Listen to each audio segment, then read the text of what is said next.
আমি আমার তরুণদেরকে বলবো, তরুণ শপথ নাও, তিনটা জিনিসের উপরে আমাদেরকে চলতে হবে।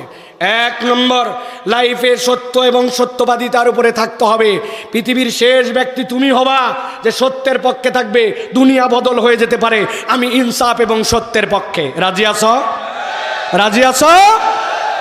দুই নম্বরে মনে রাখতে হবে, এই বাংলাদেশ আমাদের জন্মভূমি, এই বাংলাদেশ আমাদের প্রিয় ভূমি। এই দেশে অনেক লোক আছে ফেক এই দেশে থাকে, এই দেশকে ভালোবাসে না। এই দেশের ভালোবাসার লোক হচ্ছে ইসলামপন্থীরা। সুতরাং এই দেশের স্বাধীনতা, সার্বভৌমত্ব কোনো বুর্জোয়া গোষ্ঠীর দ্বারা সংরক্ষিত হবে না। ওরা স্বার্থবাদী, ওরা কায়েমিবাদী। একমাত্র ইসলামপন্থীদের দ্বারাই এই দেশ নিরাপদ, ঠিক কিনা? তিন নম্বরে মনে রাখতে হবে, প্রিয় ভাইয়েরা, ওসমানের আদর্শ কি ছিল, লালন করেছে সে কি, হৃদয়ে কি সে একটা লালন করেছে যে এমন একটা ন্যারেটিভ, এমন একটা বাতায়ন এই দেশের মানুষের উপর দিয়ে ছড়ানো হয়েছে, হুজুর মানে এই রকম, ইসলাম পন্থা মানে এই রকম, এই যারা কোরআন হাদিসের কথা বলে তারা এরকম, আল্লাহ রসুলের কথা বললে এরকম। এই যে একটা ন্যারেটিভ, এই ন্যারেটিভকে ভাঙতে হবে কি দিয়ে?